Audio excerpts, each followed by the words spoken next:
Dr. Doom and Gloom, flip-flop Fauci caught in yet another act of COVID hypocrisy, saying the quiet part out loud yesterday, admitting that him wearing a mask after he was vaccinated wasn't based on science, but for show. Now, because remember, Fauci told Senator Rand Paul back in March that masks were in theater, and last year was telling people they shouldn't be wearing a mask at all. Take a look. Isn't it just theater? No, it's You have not. a vaccine and you're wearing 2 masks. Isn't that theater? No, that's not. Here we go again with the theater. Let's get down to the facts. Let me just state for the record that masks are not theater.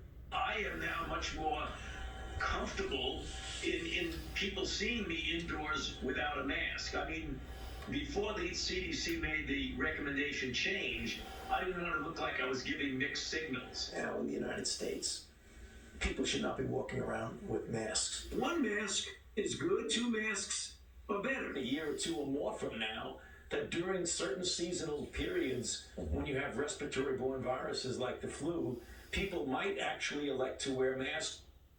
So Dr. Fauci said masks aren't for show, but then you admitted you wore one for show. Look, it's time for someone else. I've had it. I tried to defend you in the beginning, give everybody, some allowance that nobody understood, mistakes were going to be made. But we've now reached the point that, we need someone else in charge of COVID response, considering most of it's been handled, thanks to Donald Trump.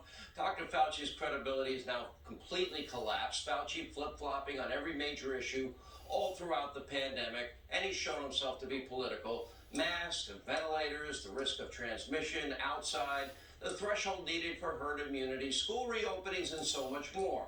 All we get are mixed signal after mixed signal, and that is created, not from conservatives, but from the flipping and flopping and flailing, and, of course, mixed messaging, what they call vaccine hesitancy.